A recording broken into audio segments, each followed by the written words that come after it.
How's it going, guys? So today I'm in a place that's called Best 3D Zelda Games Forest.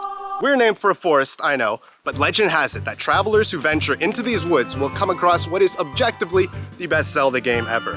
3D ones, at least. So while I look for the best 3D Zelda game, why don't we rank the rest of the Zelda games in the meantime?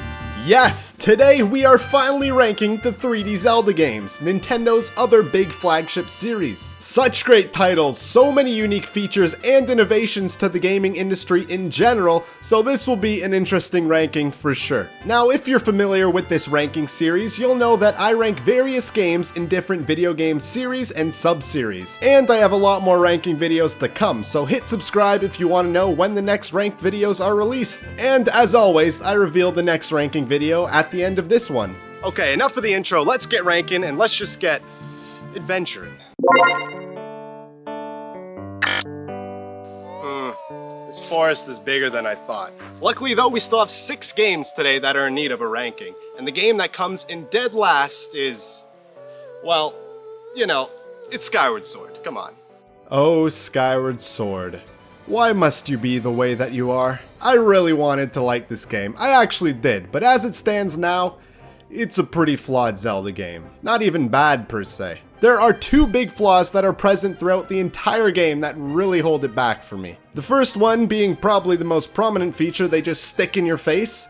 The motion controls. Listen, I have no problem with motion controls being added to enhance video games. Look at the gyro controls implemented in certain shooters. They can actually help your aim more than a joystick. But when motion controls are just added for the sake of being added, then the gameplay could suffer. So with Skyward Sword, everything is now a motion control. You want to fly around? Motion control. You want to swim? Motion control. You want to kill literally any kind of enemy? Precise motion control. And yes, the precise motion controls are even more annoying because you can't just mow down some enemies easily, but every enemy now needed to be slowly hit and killed in specific spots, halting the game's pace at some points. And the second big thing that I didn't like was how linear this game was. No longer were there these big expansive Zelda worlds to explore, but now it's confined to tiny areas which kinda act like little dungeon puzzles to get through them. Like what?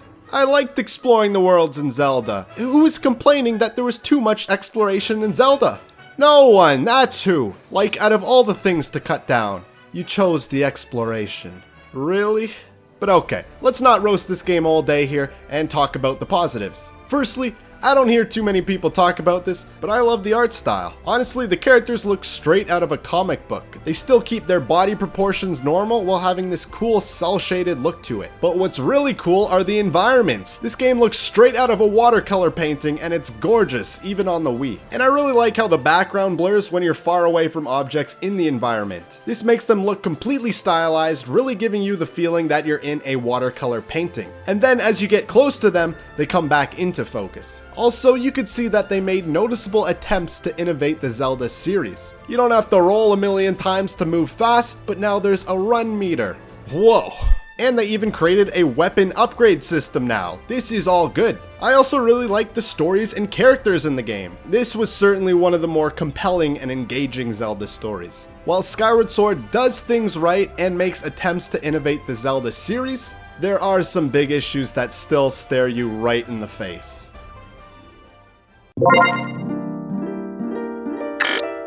So now we're in store for a totally different type of Zelda game, a completely opposite mood and atmosphere from Skyward Sword, and just a unique game concept in general.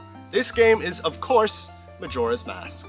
Certainly an odd and twisted Zelda game for sure. But that's literally what it does best. It creates such an unsettling, depressing atmosphere and location throughout the entire game. And the story is pretty messed up too. You get lost in this weird parallel universe version of Hyrule where the moon is about to crash into the town in just 3 days, which would kill everyone. Luckily, you still remember the Time Machine song and can go back in time right before the moon crashes to the start of the 3 days. So yeah, the whole game takes place during that same 3 days, right before the moon hits. And the characters complement this unique concept very well. They each have different ways of coping with the moon crashing. It's interesting to see how they change and deteriorate over time, becoming more scared of the moon crashing down throughout the days. It's little subtle, unsettling things like this that really make Majora's Mask stand out. Subtle is literally Majora's Mask's middle name. I mean, whenever you're at ease, all you gotta do is look up and see this horrifying thing staring down at you. Like that's using smart subtlety.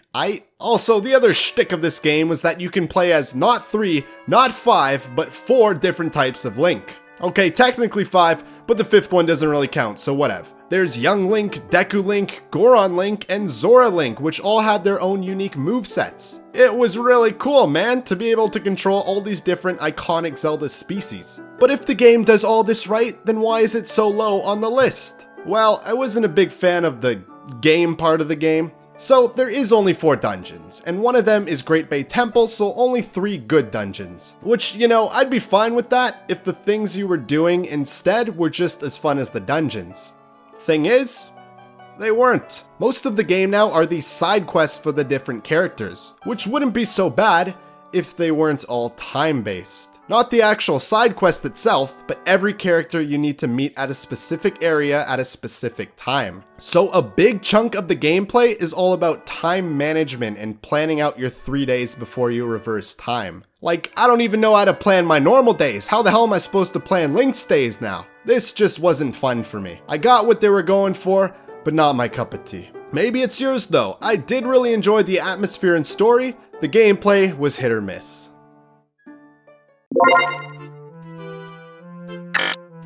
So before we move on, I will say that these next 4 Zelda games are all amazing in their own right, and some of the best Zelda games ever made, even the one I'm about to put in the 4th place spot. So enough of this chit chat, because let's start waking some winds. Oh yeah, Legend of Zelda, The Wind Waker. Now you can finally live out your pirate fantasies to their fullest content, because this game is all about sailing and exploring islands. And this was one of my favorite things about the game. Like, there were a lot of complaints about the sailing though, but I don't know, man, I didn't mind it. I found it fun. This game had a great sense of adventure with this feature and just showed how massive Zelda worlds could actually get. And the sailing music was good, so it was just fun chilling on your boat. The great part about sailing a lot of the time is that you had no idea what you would find. There were enemy towers in the ocean that you can infiltrate, take over, and claim the land as your own. Or at other times you would just get ambushed by giant squids a la Pirates of the Caribbean. It was just really cool adventuring through these seas and then suddenly seeing a silhouette of an island in the distance, wondering what that landmass could be. Also, this was like one of the first Zelda games where I really liked how solid the dungeon design was. Literally all of the dungeons had unique and interesting layouts to them. Plus later on you had these partner characters that you could control to help you progress through the dungeon. So that was a nice new addition. And the combat had a really great flow to it. You could easily get right into the rhythm of a fight with satisfying hits that timed to the music. I wish more games time stuff the music. Plus, to complement all of this, you had a bunch of unique items to use in combat. You could use this leaf thing to blow away your opponents. Your boomerang could now lock onto like a million targets, and they just gave the kid a giant hammer to play with. Love it. So we are still on the bottom half of the list, and I usually say my complaints with these games on this half, but for Wind Waker, I guess the Triforce pieces hunting was kind of annoying and broke the pacing, and I do wish there were more dungeons, but yeah, that's about it. Wind Waker is a fantastic game, one of the best pirate games out there.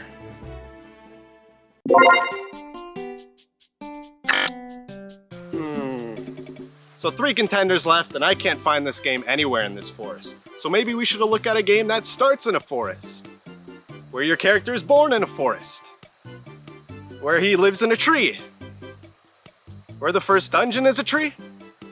It's Ocarina of Time. There. Should have just said that. Jeez. Possibly the most innovative Zelda game ever, creating many Zelda staples in the following games to come. I absolutely love the world they built in this game. There are so many unique locations, from barren deserts to a busy castle town. There was a cool little forest elf town and a peaceful village up in the mountains. To tie all of this together, they had Hyrule Field as a central hub of sorts that connects all of these locations. You can even see all the different areas within the field, making it feel like a more connected and believable world. Like for real, I'd like to visit this place. Just me?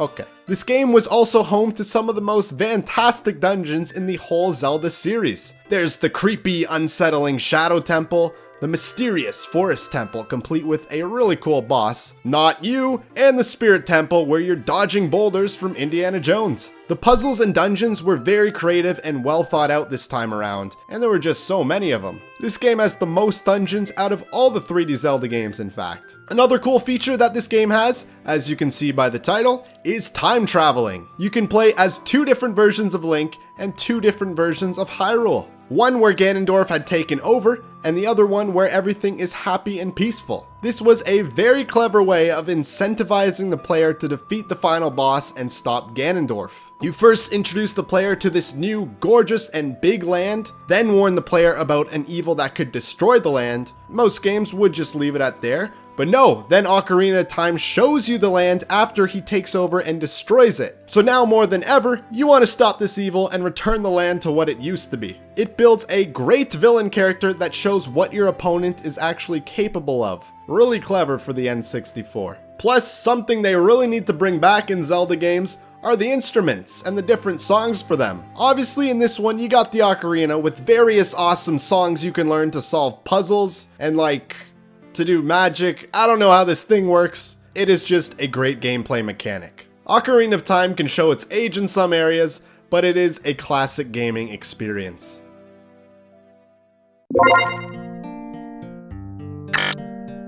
Yes, just one more game before we find the best Zelda game. Well, hopefully find it at least.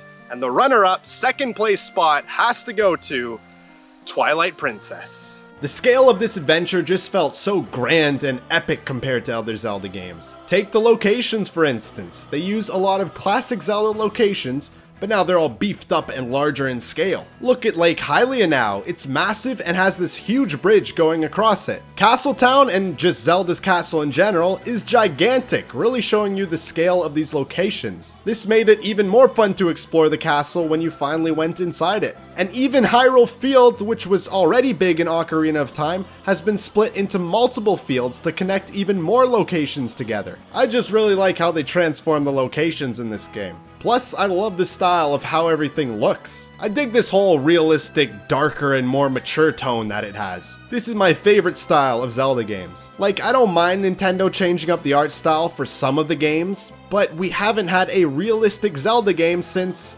well, this one. And this was 14 years ago at this point. Plus, this style really complemented the epic story as well. It went for a darker tone, both literally and metaphorically. Because, well, you see, your enemy this time is darkness. Well, technically it's called Twilight, but close enough. You got this evil guy from the Twilight realm, as it's called, who's trying to make your world his world by consuming it in this Twilight. It's a very interesting and complex story that I really don't have time to explain it here. I suggest playing it yourself for the experience. What I will talk about though is some of the characters in this game, specifically Midna. This is easily my favorite Zelda partner ever. I mean, the bar was already set pretty low with the other partners in the other Zelda games, but not only was she not annoying, she actually had her own unique story and character development that complemented Link's. For a lot of the other partners, you can see how they were just added to help, I use that in quotations, the player. And honestly, the story wouldn't change that much if they were gone. With Midna, you simply couldn't have the same story without her. This is something that this game does great and that other Zelda games should keep in mind. Oh, and the dungeons are great. Damn, I don't even have enough time in this segment to talk about all the good things in this game. Alright, you got Arbiter's Grounds, really interesting and unsettling location with an awesome boss battle. The Yeti Mansion Place, a completely unique concept for a dungeon with some twist along the way. And you even go back to the Temple of Time. They turned that into a dungeon now. This game is absolutely amazing and one you should definitely try.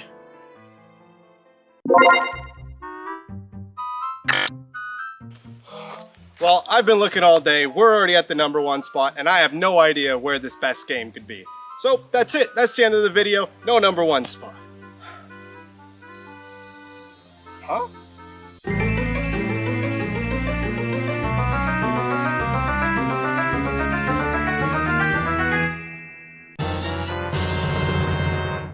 Yes, The Legend of Zelda: Faces of Evil. What a brilliant game that— wait. Faces of Evil? Really? Screw the forest. I don't know what kind of crap game it's giving me. It's Breath of the Wild. That's the number one. What a waste of time this forest was.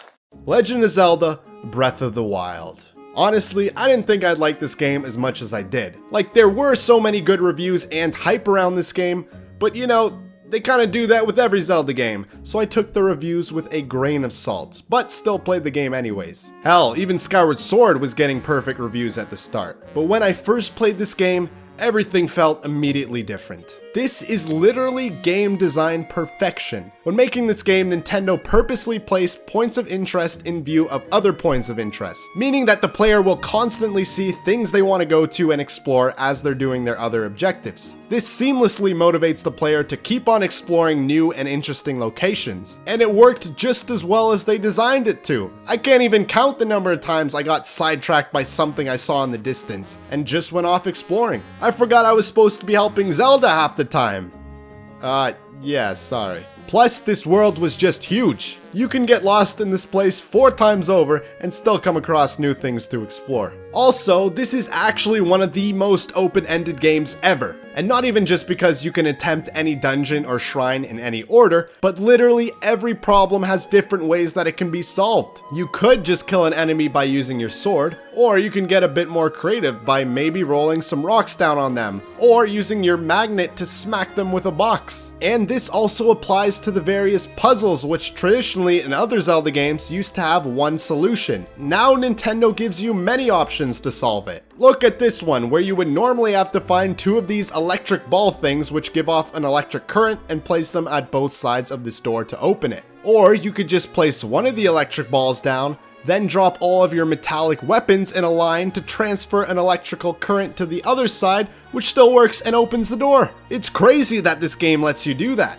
I mean, look at this video where a guy found 8 different solutions for one puzzle. I'll spare you the details for all 8 of them, but the objective was to get this ball in that hole while standing on this platform, because when the ball gets there, the platform will move and lift you up. So you could simply use stasis to knock it in, or you can use your magnet to push it in with a box, or even get some balloons to tie to the ball, use a leaf to blow your hot air balloon of sorts above the hole, and then pop the balloons with your arrow. This really makes every player look at a situation in a different way. There is literally no wrong or right way to play this game, and achieving something like that is truly brilliant.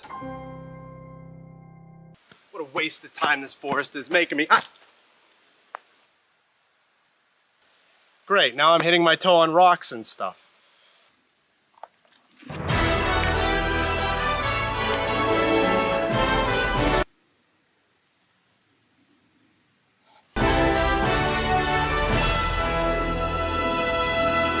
Oh yeah, it's time.